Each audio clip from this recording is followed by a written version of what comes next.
Adventure Like No Other, a miniature railway adventures feature-length story, written and based on a storyline by Michael White. This audiobook is read by the author.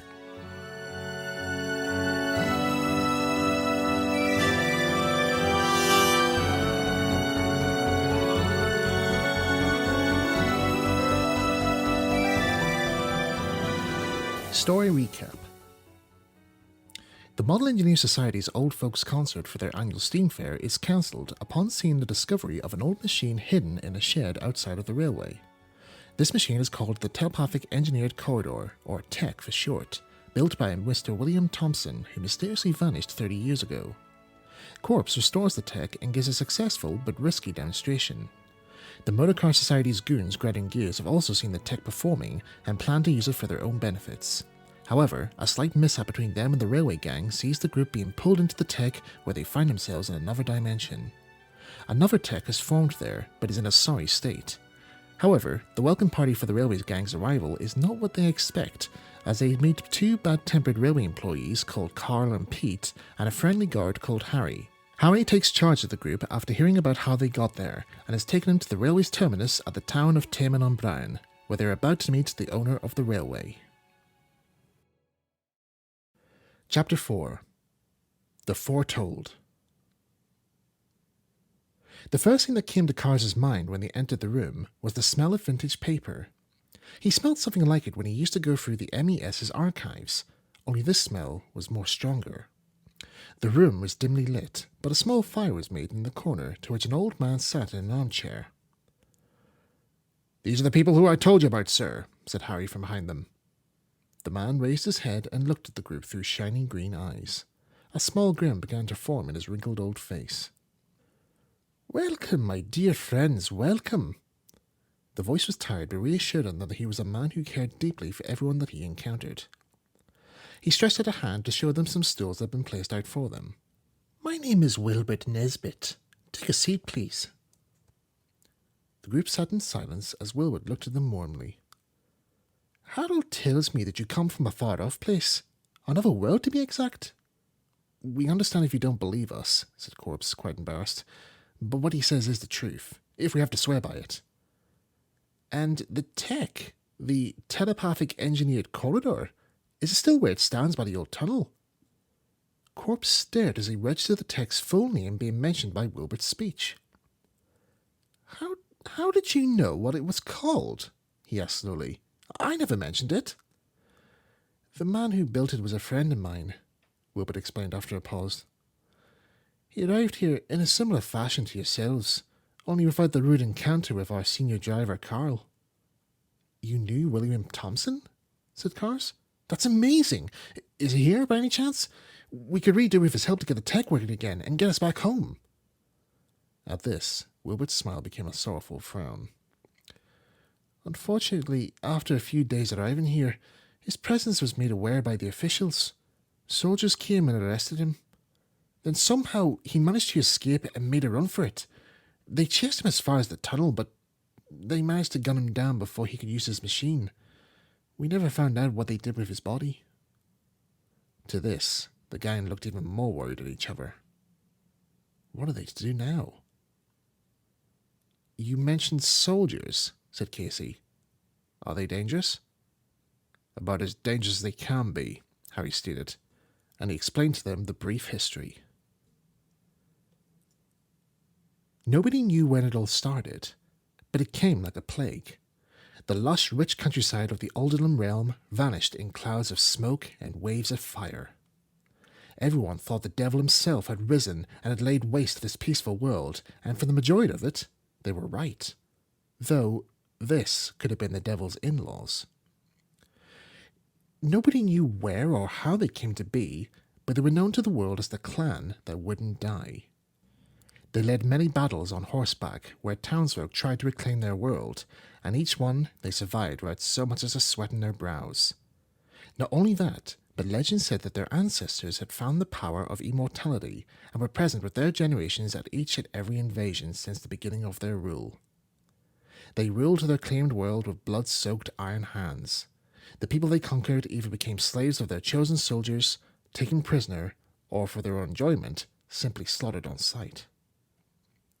However, after many years of invasion and attacks, a sudden peace offering had been declared. A small town of survivors were given the chance to make their living hell a somewhat pleasant one.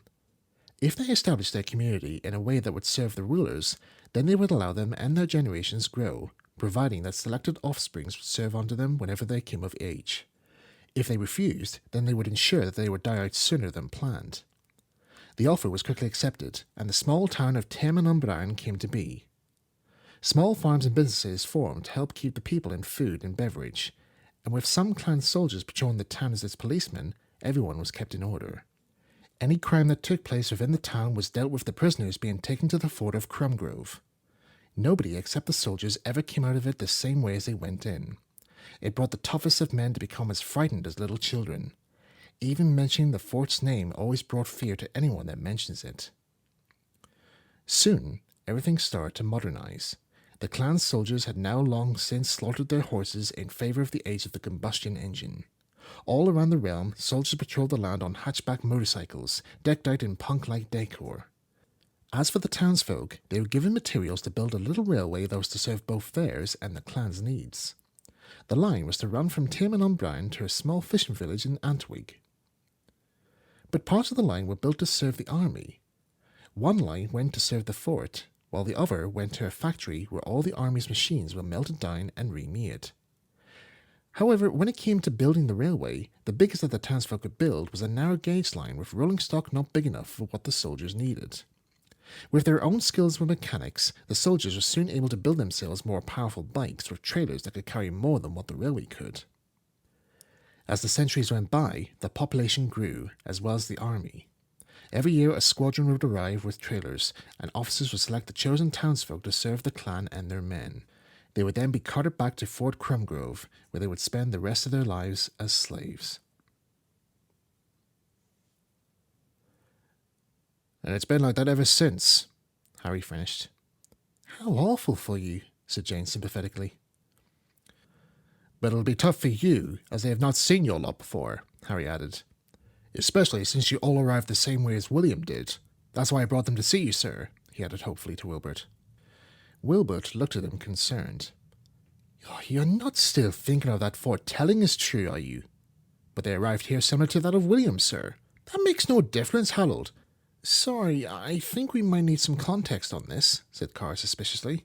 What foretelling are you on about? Wilbert sighed and, turning in his chair, warmed his hands by the fire, as Harry explained. During the clan's dictatorship, one of the slaves at the fort had secretly found the secret of the clan's immortality. It was a special spring water sourced with only in the grounds of Fort Crumgrove, that once boiled would produce a serum that would give the taker years of eternal life. A plan was soon devised, and during the night, the well on which the spring was located was destroyed, and any stores containing the spring water was poisoned with arsenic. The results saw the clan being assassinated. However, one survived.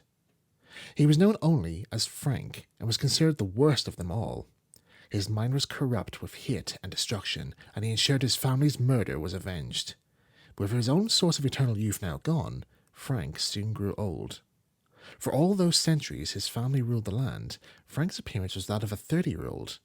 But now, after just a couple of months, he looked no more than 90, shriveled and weak as a kitten. But even though he was an old man, he still had the fiery fury of the sick-minded dictator that he was. He ensured that the fort of Crumgrove operated as it always had, and that the town of Teman knew exactly who was in charge. However, the townsfolk knew rightly that if Frank was to die, there would be nothing to fear of anymore. The army would weaken and fall, and the realm would finally go back to the police land that it once was, many, many centuries ago. Then one day, while out repairing a tunnel vent, a senior railway engineer from the town witnessed a strange encounter. It appeared as a sort of bluish void of spirals, and this thing of machinery had formed itself around it. Something fell out from within the void, to which it closed, leaving streams of steam behind its web-like frame. The thing that came through the portal was a young man in an overall, his brow caked in sweat. He claimed that he came from another dimension to this one, and that he was seeking a great evil that he wished to destroy. At first, the engineer thought he was mad, but after explaining and a small bit of socialising, the two became firm friends. The man introduced himself as William Thompson, and the engineer, Wilbert. However, during his stay with Wilbert, one of Frank's spies had seen him and quickly reported it. In no time, William was arrested and brought before Frank at the fort. By then, Frank was near death's door, but still he hung on to life.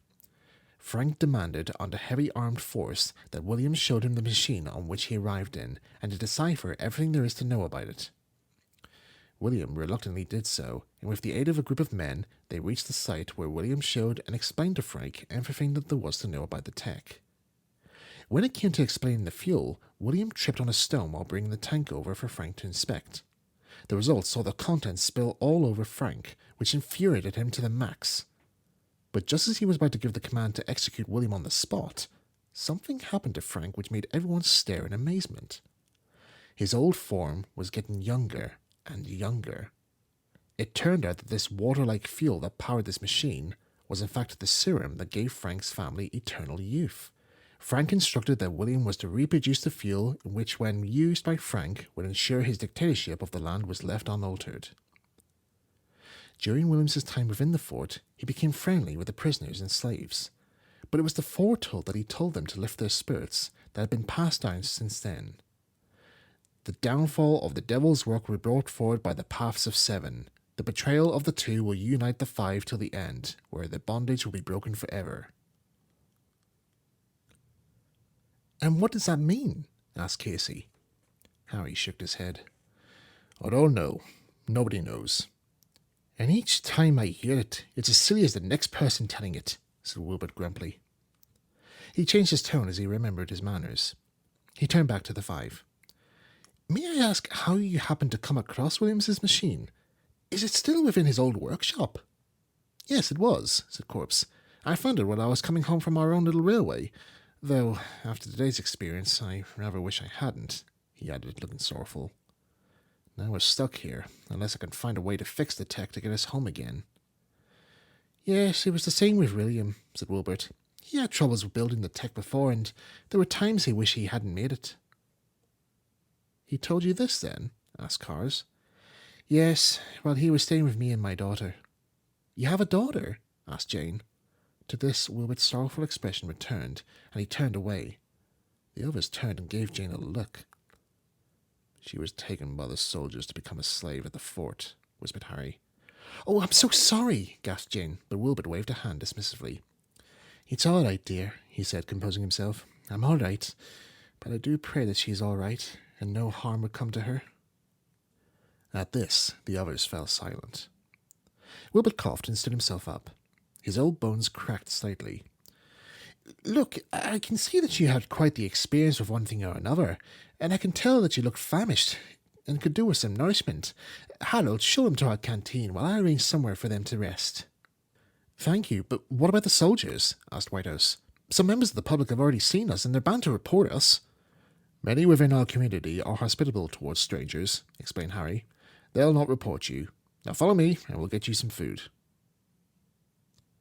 Harry led the group out of the office and towards the canteen, which was on the opposite side of the station. They could smell something really nice coming through the open window, though food was the last thing on Cars's mind. Something just didn't seem right. "How long have you known Wilbert, Harry?" he asked. "Well, since we first worked on this line," Harry answered. "Truth be told, he should have retired years ago, but he still wishes to keep things going. Why do you ask?" "Well, I don't know, I just thought it was strange that he knew so much about William and what happened to him when he was captured." "You think he is William? Is that it?" Cars looked embarrassed that Harry knew rightly what he meant. "I can definitely say that both William and Wilbert are two separate people. They were good friends, not because they had similar sounding names, but because they knew what the other was going through. Almost as if they were twins." Cars nodded understandably. "You'll have to forgive my concerns. Myself and my friends have been in predicaments where things like that happen quite regularly." "Almost every time," joked Casey. He sniffed the air and smiled. "Fish and chips," he declared. "Oh, a feast for a king." "Oh, I could just murder a fish supper," agreed Corpse as he opened the canteen door. A knife just missed his ear as it impaled itself deep in the doorframe. "You lot again!" The group looked gingerly over Corpse's shoulders to see Carl sitting at the far table. Some chewed-up cod batter was smothered over his soot-covered chin, while the rest was minced between his gnashing teeth. He threw his chair back and advanced towards the worried group. "First you wreck and trespass on our property, and now you try and take the food from our mouths! I'm surprised the boss hasn't ordered you to be—" "That's enough, Carl!" Harry stepped forward, his hand raised. Carl stopped and glared. "The boss has spoken with them and is allowing them to dine with us. I have orders that no harm must come to them during the duration of their stay." The group could see that Carl was not one bit pleased at hearing this news. He glared back at them in annoyed disbelief. "But they're vandals!" he protested. "Complete accident," Harry stated simply. "Now, are you going to let them dine in peace, or should we let Mrs. Pendergrass deal with the matter?" Now Carl's expression changed somewhat. Was that a twitch Cars could see in his right eye, or did Carl have a bit of coal dust in it from earlier? Whatever it was, he turned and silently returned to finish his meal. "She was his nanny before he came to work for us," Harry whispered quietly as he showed the group to their seats. "She once disciplined him while he was out on the line for not keeping a lookout. Can you imagine the embarrassment a driver would get when a passenger tells them how to do their job?" Casey said nothing. He had a similar experience not too long ago back at the Model Engineer Society, and he was trying to forget it. Harry joined them, to which he smiled heartily as the canteen lady brought them their meal. "My dear Alice, how kind of you to spare us your own time for these visitors. I'm sure they will love your speciality." The group were starving, and were looking forward to filling their stomachs with hot fish and chips. But what was placed before them almost made them feel somewhat deprived. The plates each contained fish and chips, of course, but the portions were so small that it almost seemed as if they were given a child's portion instead. "Is anything wrong, dearies?" Alice asked, worriedly. "I hope I haven't given you too little a portion." "Well, actually, began Casey, but was stopped quite shiftily by a sharp kick under the table by Whitehouse. It's just that I don't seem to have any salt on my fish," Casey continued slowly. Alice smiled, somewhat relieved. "I'll just get it for you, love. Won't be a tick." "Is this all?" Casey whispered to Harry. Harry sadly nodded. "You must have realized that since Wilbur told you that since Williams's arrival, the taxes have risen to a point where buying food is a challenge. We have to save what food we can to survive each day." "All of a sudden, I don't feel very hungry," said Whitehouse, pushing his plate away. "Me too," said Cars, even though he was near starvation. "Oh, please eat," Harry encouraged. "After all, Wilbur has invited you as our guests. If you're worried about depriving us of our rations, I assure you that we have plenty of stores that are well kept in case of any emergencies were to arise."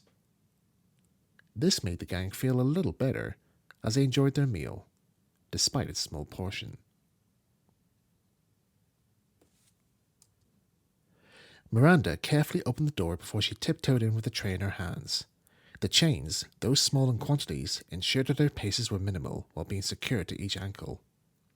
The news of the arrivals had spread like wildfire, and everyone wanted to know who these strangers were. The tray that she carried contained several warm flannels and a bowl of herbal ointment. The visitors must have gotten injured before they were found, and she saw to it that their wounds were looked after to ensure fast recovery. She was familiar with it, as healing the sick was part of her job within the camps. But there was something different about these visitors. They were young and had near identical features, as though they were brothers. And their clothes. She had never seen clothing with strange symbols on them before, almost invisible from the stains. Dark grey jackets with the letters MCS in black stitching just above the left breast pocket. Miranda rinsed the flannel and began placing it on top of one of the boys' heads. He groaned slightly in a very grated-like tone, as if his throat had been made of sandpaper. The other slept peacefully. He was much shorter than the other, and had sustained the worst of the injuries. A large gash had been made in his left arm, and she mixed the remedy to soothe it. She had just knelt down and was just starting to rub the lotion on when the boy's other hand grasped her own, making her jump. "Who are you? Where are we? Ah!" Gears clutched his sore arm in pain. Miranda sat up. "You hurt. Please, let me treat it." But it hurts so," Gears protested. "It will for a bit, but let this soak in, and it'll feel a lot better." Hesitating, Gears held out his arm while Miranda continued to rub the lotion on. "My name is Miranda. What's yours?" Gears answered after a pause. "And he's Grinder." Rather odd names for folk like yourselves, noted Miranda. Then again, the names of some of the soldiers here are not what you call normal either. Soldiers? Gears questioned. Where exactly are we? You are within the walls of Fort Crumgrove, in the west continents of the Aldenham realm. Alder what? You mean we're not near a transport museum or some miniature railway? Miranda looked puzzled. Perhaps this person's injuries were a lot worse than what she made them out to be. I don't know where you got that information from, but there's no museums in these parts. It was then Gears noticed the chain shackled to Miranda's wrists and ankles. Why are you wearing that chain like some slave? To this, Miranda gave him a look. Because I am a slave, she answered scornfully.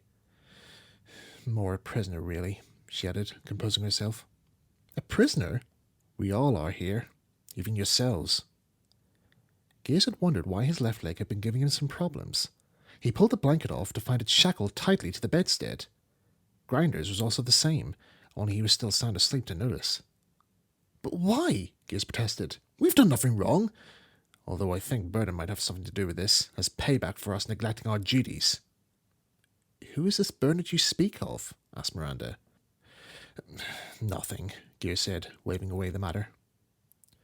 Honestly, you sound as if you're from a different place. And to answer your question, you were out during the early evening's curfew. That's why you are their prisoner. They're very strict on that. You were found 10 miles from here, just outside the forest edge. The evening patrols found you and brought you here.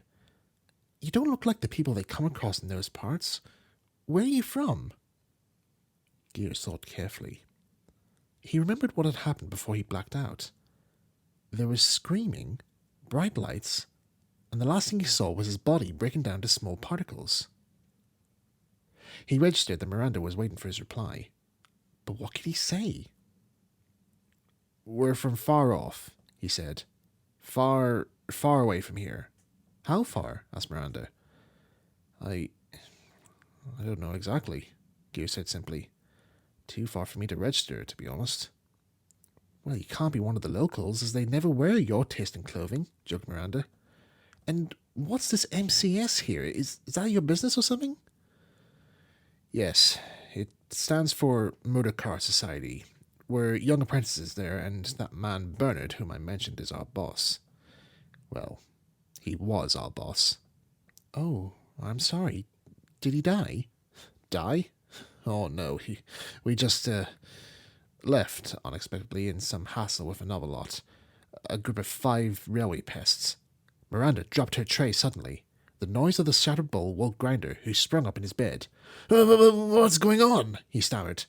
Then he saw Miranda standing before him with a shocked expression on her face. Forgive me for that, but when you said that there were... A hammering came from the door, which made Miranda and the boys jump in surprise. A gruff of a voice came from the door's other side. What's all the racket in there? The voice was like the lead singer of a death metal concert, grim and filled with evil tones. Lost my footing, Miranda called out hurriedly. She waited to see what happened next. There was a gruff as the heavy footsteps of the guard moved away from the door. Miranda sighed with relief. What was that? Asked Gears. One of the guards. It's best you don't look at them in the eye if you wish to remain alive here. Miranda picked up the broken bowl and sat at the end of Gears's bed. She studied him carefully, then over to Grinder, who returned the look with a more puzzled, if slight, gingerly expression. Strange. You don't resemble how the foretold said you look. Eh? Asked Grinder. What are you talking about? What foretold? The downfall of the devil's work would be brought forward by the path of 7, quoted Miranda. The betrayal of the 2 will unite the 5 till the end, where our bondage will be broken forever. She noticed their perplexed looks. None of this rings any bells? She pressed. It was Grinder who broke the silence. Look, it's nice to hear folk stories now and again, but I don't think having us shackled to our beds and then being told there was some sort of forthcoming rings any bells. Miranda just stared at them. And the other 5. There are more of you, aren't there? Miranda, we're just as puzzled as you are, said Gears gently. We don't know where we are and have no recollection as to how we got here. Maybe you just mistaken us for some other forthcoming. Yeah, and the other 5 which you mentioned, chances are they died. We saw them dissolve into little bits, added Grinder. The room went ice cold. Miranda's face was pure horror. But they couldn't have, she exclaimed. It was foretold. Everything we hoped for was a lie. Her shouts disturbed the god again, who didn't wait to knock on the door. It burst open with a cloud of dust before a huge mass stepped in. The skin was rock solid, grey and rough. The muscles must have been chiseled out, for they angled in all sorts of shapes around the heavily armoured bulk. The head was hidden from within the depths of a hooded helmet, but you could just see the pinpoint of the glowing red eyes that stared through the dust clouds as they settled. You! Out! It ordered, but Miranda, still in a stage of shock, remained where she stood, glaring at the brothers. The soldier's grip was like a vice. You could almost hear the bones breaking in her arm as she was forced from the room and shoved down the corridor. Grind and Gears winced as the grim act was carried out. The guard turned back to them sharply. They could feel those red eyes staring down upon them while they remained helpless. You are ordered to stand before the Lord, the voice within the helmet growled. Move! We're chained to the beds, Gears pointed out, and even if we could, we wouldn't be able to... The guard reached out, and with a snap, the chains were snapped clean off like matchwood.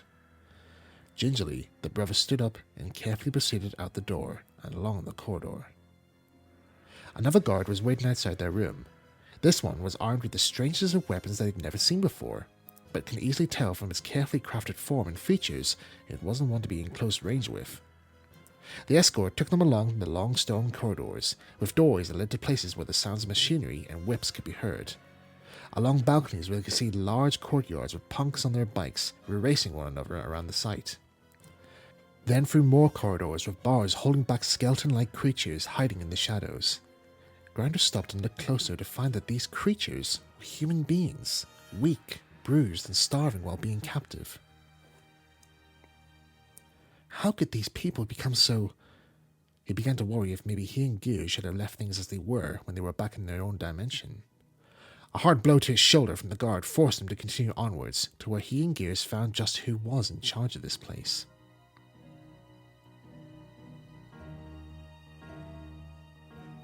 Chapter 5. New Beginnings. That was a lovely dinner, Alice, smiled Harry as he dabbed his mouth with a napkin. Another successful breakthrough, if I do say so. Oh, you're such a gent, Harold, blushed Alice. Maybe next time you're in, I'll sneak another cod in for you, she added with a wink. Do you think she could do the same for us? Whispered Casey, to which Carge hushed him sharply. Jane began to collect the plates before being stopped by Alice. Oh, whatever are you doing, dear? You're our guests. I'll take those for you. Oh, sorry, said Jane. Force of habit. But I do insist on giving you a hand. It's the least I could do for all you've done for us. Well, that's sweet of you, dear, said Alice. I don't think anyone has ever offered to help before. Wilbur came in to see how they were getting on. He walked with a small wicker cane which crackled every time he set it down on the tiled floor. Oh, I'm afraid that we don't have any accommodations for you all to sleep for the night, he said sadly. We could bed you down in the station, but it gets quite draughty during these cold nights. You've done more than enough for us already, said Cars kindly. We'll sort ourselves out with sleeping. In fact, I think there is something we could use, if you don't mind, that is. Of course not. If you think there is something of ours that could help, you only have to ask, smiled Wilbert, as Cars led him and the others outside. Jane helped Alice clear the plates before she followed them out. Wilbert watched her from the corner of his tired old eyes and smiled. Such a helpful young girl. I saw it as Harry was leading us to your office, Wilbert. What do you think? In a siding on its own stood a small balcony-end coach. Long ago, it must have been painted in scarlet red paint with black and gold numbers on its side. Now it was a dark maroon, with some areas covered in rust and ivy strands. What do you think, Corpse? Said Cars. Do you think it's worth converting into a camper? Corpse gave the coach a closer look. The roof would need a new cover if they could find a spare tarpaulin around, but the structure seemed sound and strong. With a small tidy-up, it should look the part, he said. Are you sure you want to do this? Asked Harry, concerned. I mean, there might be mice and whatnot have been scurrying around in there. Mice? Jane gasped. Oh, don't worry. I don't think a few old mouse droppings is going to put us off from getting a good night's kip, smiled Cars, patting Jane on the back. For you, maybe, Jane muttered coldly. Well, if you're perfectly sure, says Wilbert, I think there are some spare blankets in the station if one of you care to help us bring them over. And I think there's a spare tarpaulin in the engine sheds, said Harry. Sure, me and Chris can have a look for it, said Whitehouse. He gave Casey a wink. Will give us a chance to see what other engines they have here, he whispered. Casey smiled and agreed. Do you think there are mice in here? Asked Jane as she stepped on board. There aren't any mice, assured Corpse. A few rats maybe, but no mice. What? All right, that's enough, Carr said sternly. There are no rats, Jane, or mice. If there were any, they would have run off by now. Now, let's just get some room made, and we can see about what way we can make ourselves comfortable. The old rusty handle of the engine sheds creaked as Casey tried to pull the door open, but it wouldn't budge. It's no good, he panted, and leaned against the door to get his breath back. It swung open from the inside, sending him falling backwards onto the ground. What are you doing down there? Whitehouse chuckled. I'm getting up, aren't I? Said Casey, and felt around for a light switch. It took a while for the bulb to properly light, but when it did, the two awed in amazement at the sight of the line of engines that stood before them. Casey lifted the brim on his cap to get a better look. Each of the engines were larger versions of their own engines at the Model Engineer Society. Each one painted in the exact same colours, but each one was given a different name. Casey stepped up to one that resembled Lady Grange. Look at that, he said, stroking the side of the cab with his hand. A spot-on likeness to her ladyship. But then the name's different. Rachel Jackson. Wonder who she was. He looked and saw a large maroon Bagnall engine. He read the nameplate. Boop. Very fitting, chuckled Casey. Whoever named this engine must have been a fan. Hey, look at this one, Whitehouse called over. He pointed to a small brown tank engine. It's fitted with a battery hydraulic generator. Can you believe that? But Casey had moved on to the next engine and stared in wonder at the grand size of it. Its brasswork shone as bright as the sun, as the crimson livery flared like a raging furnace. In Celtic-style font, the nameplate of the engine read, The Irish Giant. Such craftsmanship, admired Casey. To think that we've seen 7 quarter-gauge versions of this engine at home, and yet here's one in full size. Oh, I've got to get a closer look at it. And filled with enthusiasm, Casey hopped onto the footplate. Hey, we're meant to find a spare tarpaulin, remember? Called Whitehouse. Oh, we'll find one in a minute, assured Casey, as he leaned out of the side of the cab and looked up and down the engine. Right away, he mimicked, and began making the sound of a steam engine with his mouth. A note from the author. If you would like to try this method, the process is very simple. You first make a hole with your mouth and aim it so that it's right underneath your nostril. Be sure to blow your nose first before doing this, otherwise the outcome will not be pleasant. Now blow through the hole in your mouth so that you feel your breath against your nostril. You should now hear a sound similar to that of a steam engine. Arrange your breathing so that you give a few short puffs, and then you should be able to make the sound of a steam engine in motion. But again, make sure your nose is clean before doing this trick. For those listening to this story on audiobook, here's a preview of how this effect would sound.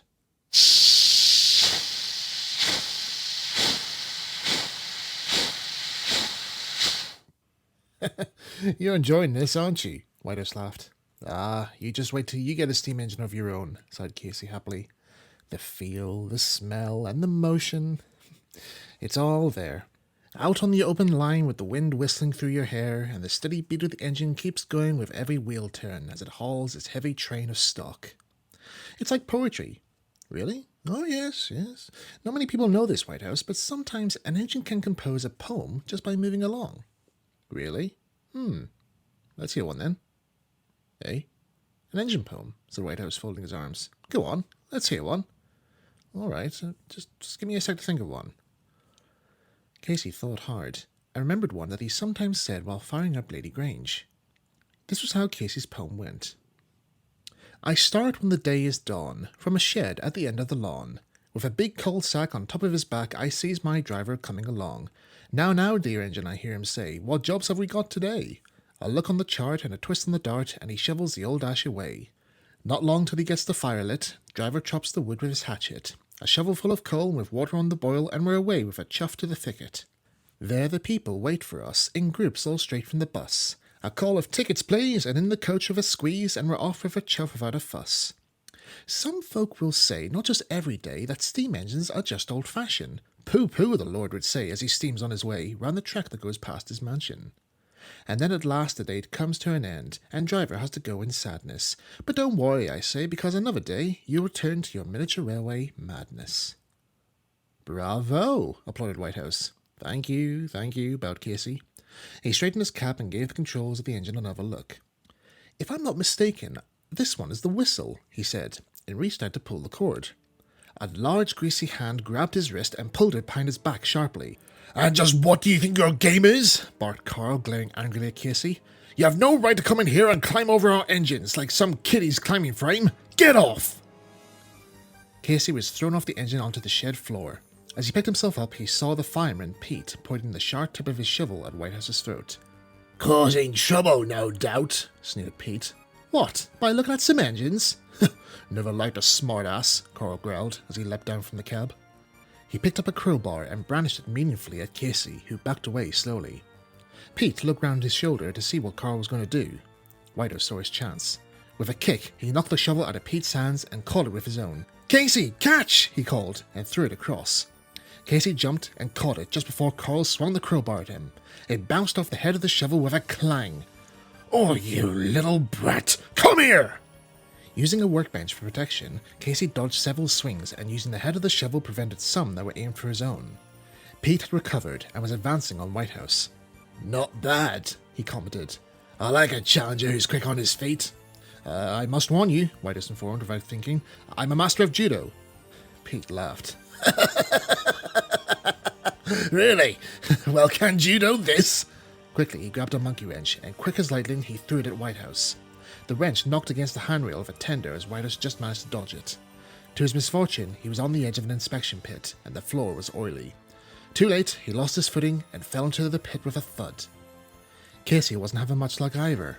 Carl was swinging the crowbar like a wild animal, and each time Casey just managed to avoid getting hit. As Carl took another swing, the handle of the shovel snapped in half like matchwood. Now, with nothing to protect him, Casey was pinned against the door of the sheds as Carl came at him with another blow. Casey shut his eyes and hoped the end would be swift. He felt a gust of air on his back as the door swung open. What is the meaning of this? Carl skidded to a stop. Wilbert and Harold stood in the doorway, with Cars, Corpse and Jane peering in from outside. Mr. Wilbert, sir, they were... Is this the way you handle our new members of staff? Is it? And from the reports from Mr. Sinclair about your behaviour to them when you first found them, it's unthinkable. Well, this is the limit. I'll not stand for this any more. As of tonight, you're both sacked. But, sir, we just... Out! Seething with fury, Carl threw the crowbar down and withdrew. Pete followed after him, glowering at the others as he passed them. Overcome with the shock, Casey collapsed to the ground. His cap was wringing with sweat as he calmly took deep breaths. Oh, I'm dreadfully sorry about all this, apologised Wilbert. I've never seen him act as bad as this before, but for a second there I thought he was going to do you some serious harm. Just be glad you turned up when you did, gasped Casey. I didn't think I was going to last much longer anyway. What were you two doing in there that got him so mad? Asked Cars. Nothing. We were just looking at some engines. Then he remembered. Oh shit, Whitehouse! Casey jumped to his feet and sprinted to the pit. Whitehouse lay in a daze while covered in wet soot and ash from the pit.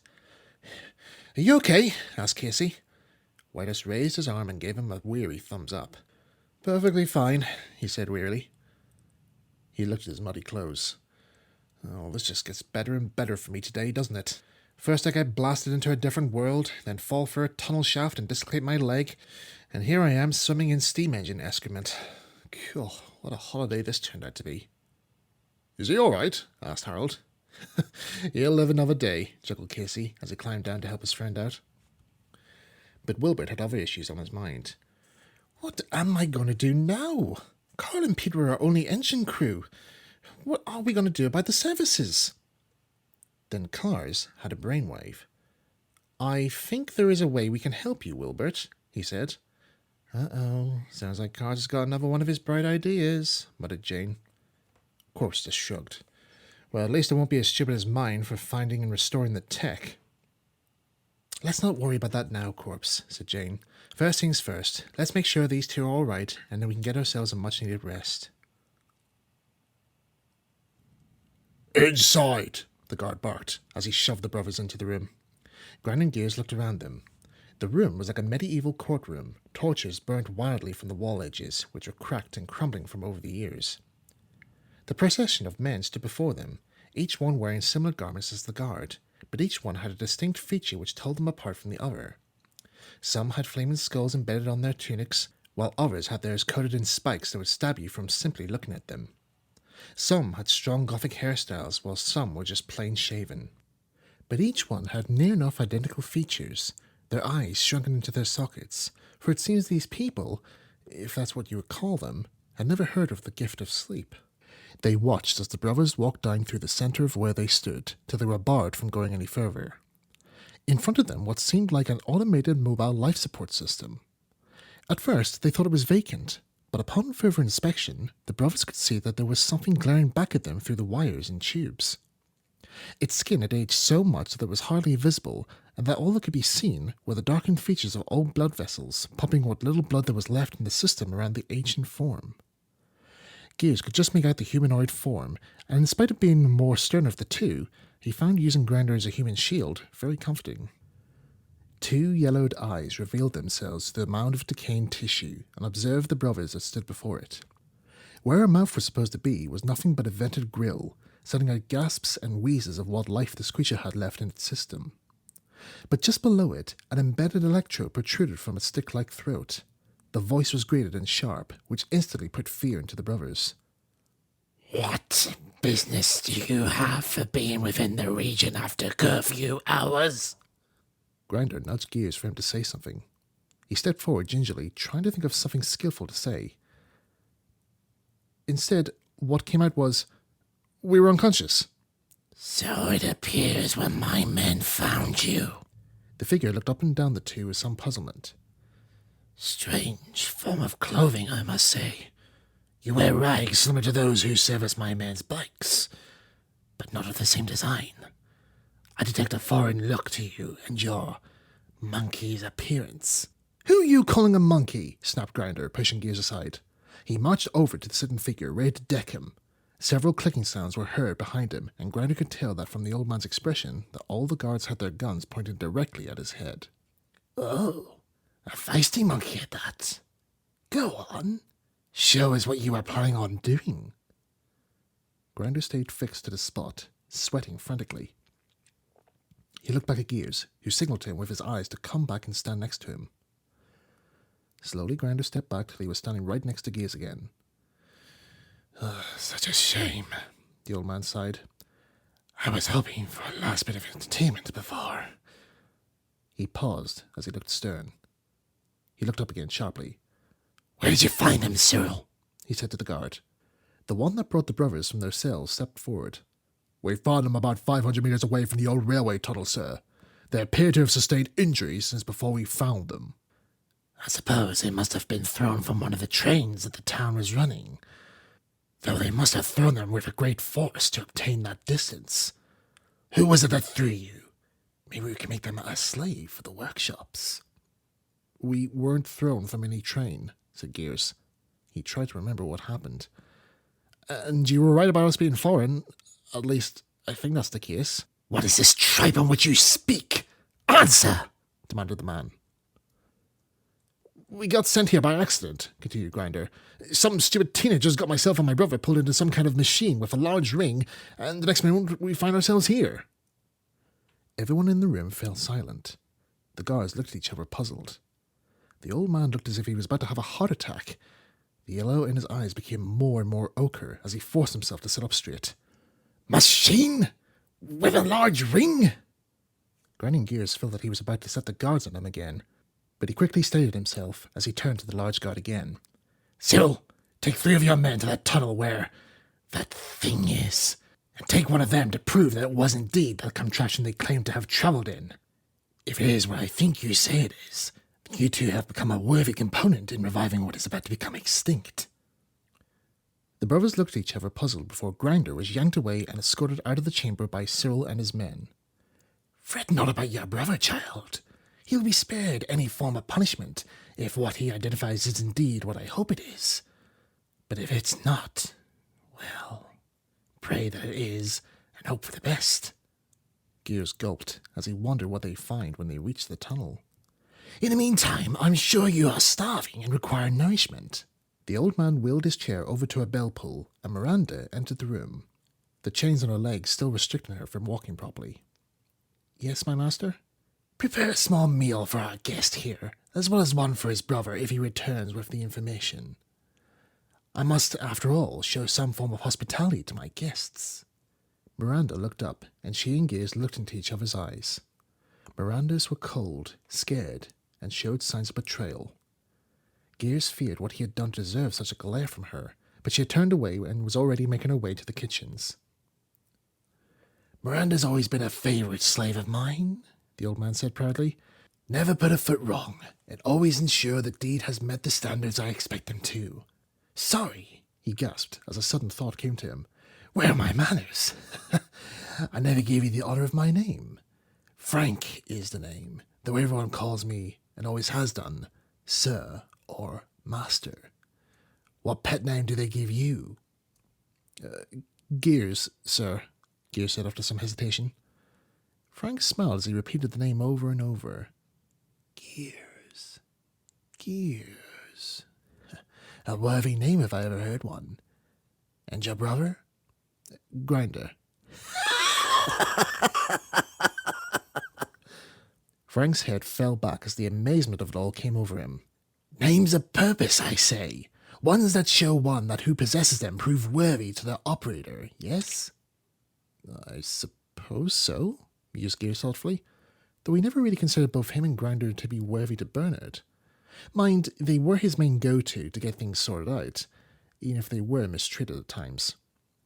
Miranda soon returned with a trolley.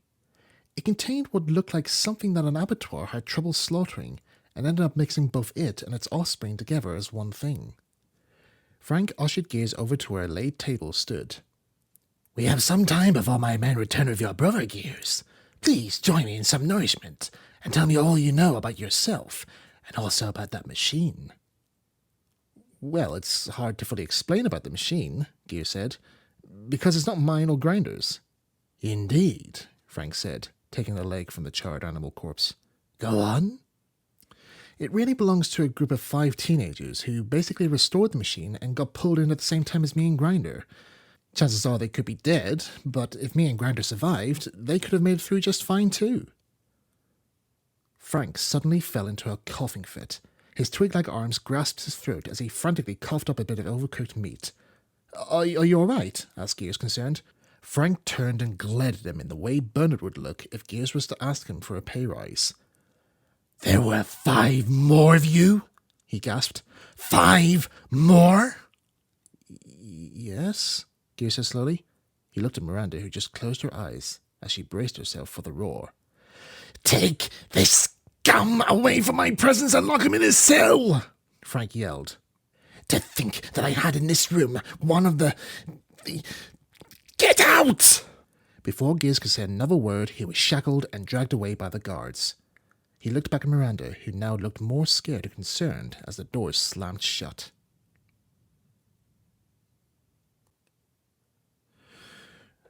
Try and make yourselves comfortable, said Cars, as the group bunked themselves down in the coach. Both he, Jane, and Corpse lay on top of 3 rows of arranged coach seats that made a makeshift bed for each of them.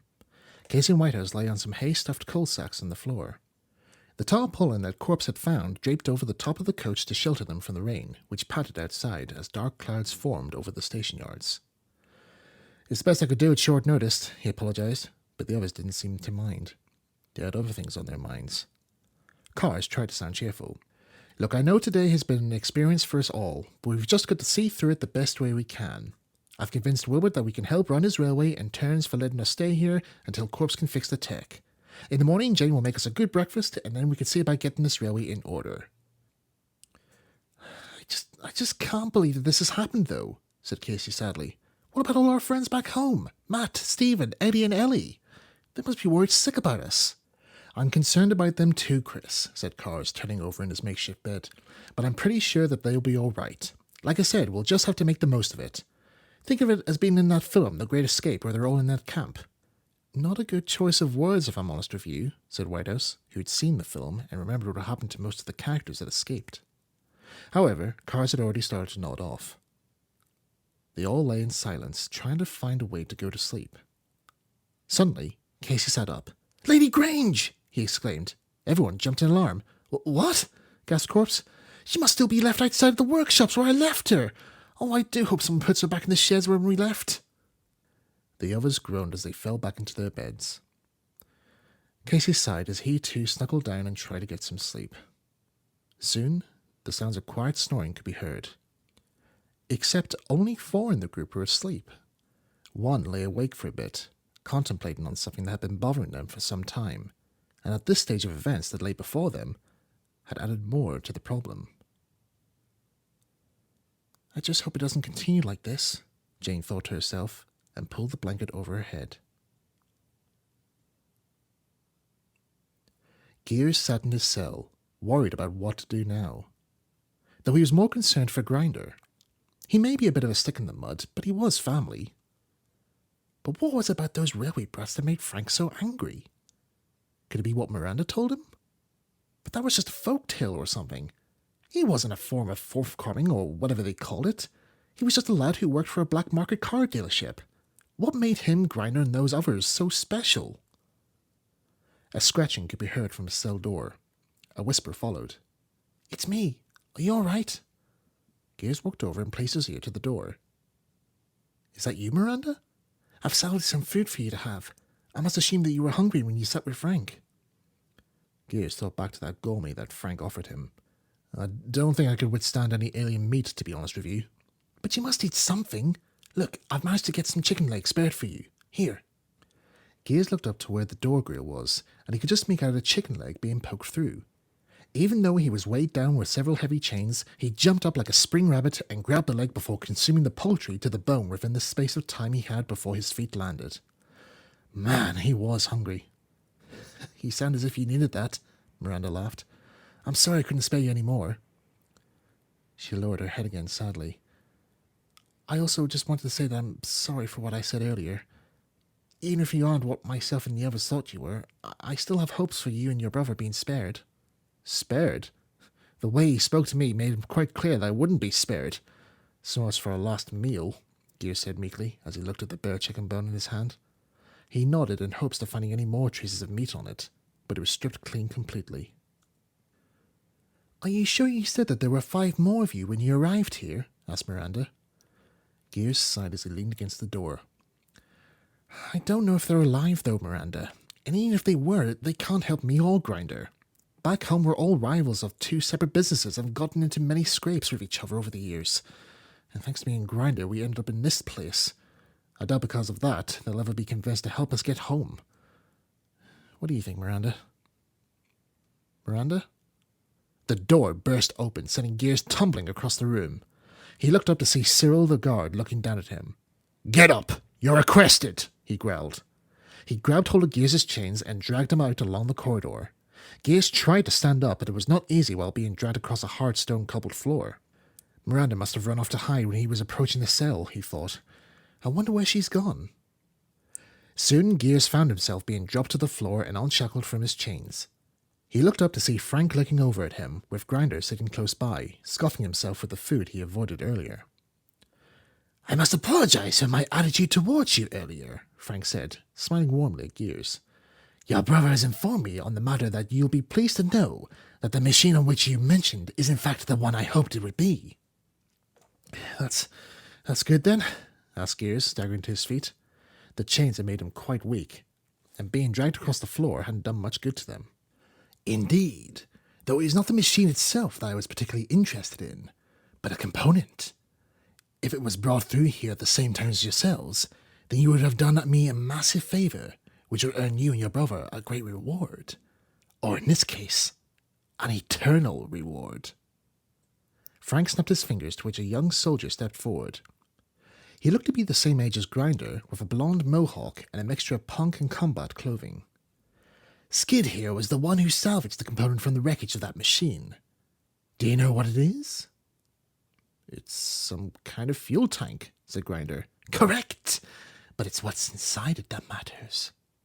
"It's only water," said Gears. "I heard the other group state that it was before we were brought here." "Ah, But this water can do more than just power up that machine, Gears, my boy. Skid, if you would be so good to do the honors on attaching the tank, I believe you've added a feature on which to do this, should the time ever happen. Yes, sir, Skid said, and began fitting the tank. I don't see what good that tank will do to you except to give you a drink, said Grinder through a mouthful of ham. Frank turned and shifted his eyebrows secretly. Just watch and see, he said. Skid connected to the last pipe in and stepped back. You're fully connected, sir. Just switch it on. Frank moved a weakened hand over to where a series of switches sat on his left. These series of switches are part of my life support system built into this chair, Frank explained. Each one had a purpose to ensure that I was kept alive for as long as possible. This explains my physical appearance, which just shows that they do their work to the work required. However, there is one switch that I had fitted that should a time come where it would be required, that it would be switched. And once switched, it'll perform something that not even these other switches can do. Just by flipping this switch will cancel out all the power to the others, leaving only this one with all the power to run its function. Watch. The switch was thrown. All lights within the panels went out, and Frank's body went limp. An expression of puzzled concern came across his weary face as his body drooped motionless forwards. Gears was about to step forward before Skid drew his gun and raised a finger. Wait, he said, grinning. A beeping sound could be heard. A blue light switched on next to the switch. Gears noticed how the back of Frank's body was coated with many tubes, all of which were connected up to the tech's fuel tank. He could now hear a kind of pulsating noise as he saw the fuel from the tank being pumped into Frank's body via the tubes. It was like seeing a blood transfusion taking place in one of those hospital dramas on television. Everybody stayed quite still as half of the tank was fed in. Still, no movement came from Frank's body. He lay slumped in his chair like the corpse he had now become. Or had he? Before, Gears saw that Frank had a somewhat charred look to his skin, but there were traces of colour being shown as he looked more carefully. Maybe it was the trick of the light, but he was sure that the skin was becoming lighter. Now it had become a yellowish pale colour, and he could see the blue and red veins through the wrinkled skin. Within a span of 10 seconds, Frank had turned from a shrunken raisin to that of an 80-year-old man. Gears' eyes widened. Grinder's mouth dropped open, causing whatever he was chewing to spew across the tabletop. And still the process was making itself known. Strands of pearl-white hair began growing within the centre of the head and became greyer by the second, to which it quickly became a glossy shade of black. Gone were also the wrinkles as the skin became more younger, well cared for, and with a horrific gasp, Frank sprang up and fell back against his chair as his old lungs started functioning more reliably, as his breathing became less troublesome.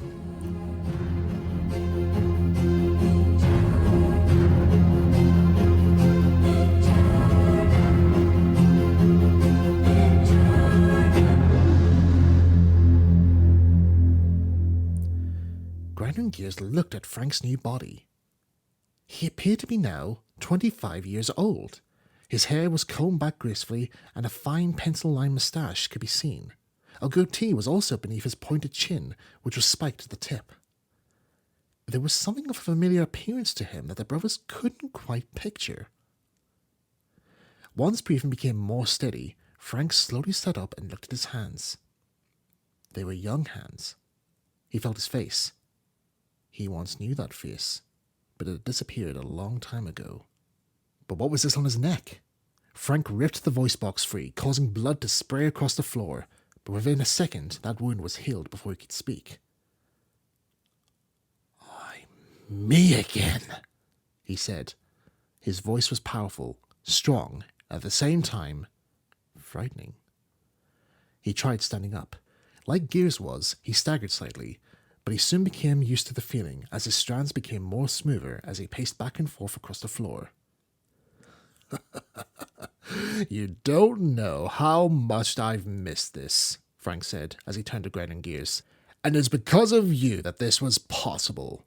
What was it I said to you, Gears, about your names? Names of purpose that show one that who possesses them prove worthy to their operator.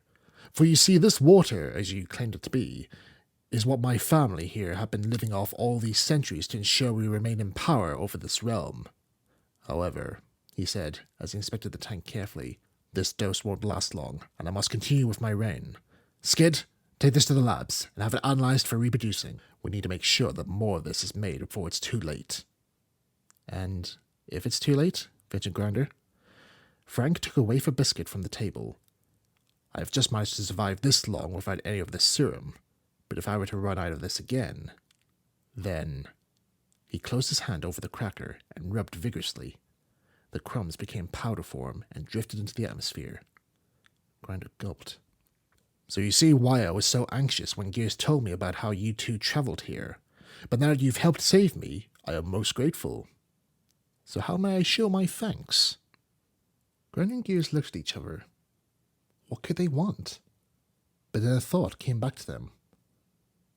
I suppose we could always ask if you could let us work for you, ventured Grinder. Frank's eyes widened with surprise. Usually when I... that is to say, if I grant a wish to be made, the usual response would be for that individual to have their freedom. But it seems you two have made quite a change in that tradition. May I ask why? Where we're from, our old boss was not as generous as you are with us, Grinder explained. We longed for a change, and well, you seem to be very keen, and we'd like it if we could be of some service to you, sir. That's right, isn't it, Gears? Gears was silent for a bit. He was thinking about Miranda and what she told him in Grinder earlier. I suppose if we could have a position that would be more of a close quarters, so to say, we can help you with your ruling. Think of ways to make it better for you and your men.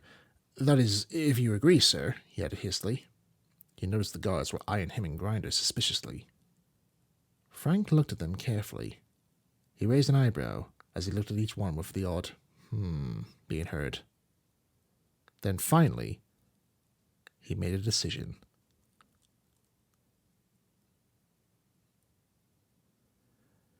The town clock chimed the hour of 5. A low, cool mist had ascended round the yards and crept its way along the old coach. Inside, the gang slept quietly. Then one of the blankets moved. The morning chill had crept into Cars's blanket and awoken him from his slumber. He stared at the roof of the coach for a moment, contemplating if the events from the day before were real. He sighed as he could see that they were. He and the others were still stuck here in this dimension with no way of getting home. He sat up and looked around. Casey and Whitehouse were snoring quietly nearby, while corpses hidden beneath the mound his bed had become. But Jane's bed was empty. Cars draped the blanket over his shoulders and walked over to the outer balcony. His breath became a cloud of steam as he breathed in the morning air. Among the mist, there was a trail of smoke coming from around the corner. Cars looked round and found Jane sitting alone by a small fire that she had made. "Morning," he said as he stepped over. Jane said nothing. She just stared into the fire. Cars picked up a crate and, sitting on it, sat next to her. "Sleep all right?" Jane said quietly. Really, she hadn't slept at all. She was still worried about the situation that they were in, but also on the other matter that was troubling her. Her train of thought was disrupted as Cars yawned and stretched. Well, seeing as it's a nice clear morning, I'm going to have a quick look round the yards to see what can be done for today. I'll be back in time for breakfast. If the others wake up, let them know, will you?" A bit of kindle crackled. "Jane, you'll do that for me?" Jane said, still looking at the fire. "Right then," said Cars, and made for the station. "Mark?" Cars had only walked a few paces when Jane spoke. "Yes, Jane?" There was a short pause before Jane spoke. "Was I always part of the team? From the very start?" Cars didn't know what she meant. Maybe she was still tired from last night. The team?" he said after a pause. Yeah, sure. I'll see you later." Jane said nothing as she placed another bit of scrap wood on the fire. "Good," said Cars, and resumed his way towards the station. When he was a good few yards away, Jane turned and looked over. "Yeah, sure," she repeated quietly. She sat for a while longer before stirring herself to sit upright. She looked round and found the rucksack Alice had given her last night. It contained a small camping cooking set with a campfire grill and pans. She was also given some food to make for her breakfast and set to work in preparing it. All the while, the light was growing more and more brighter.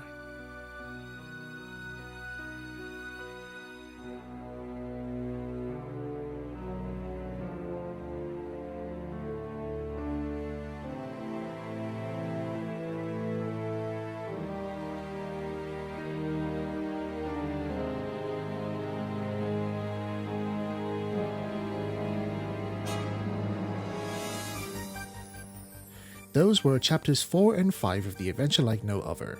It was written and performed by Michael White. Music was by Mark Recordin and Enya. Please stay tuned for the next installment where we find out what happens next.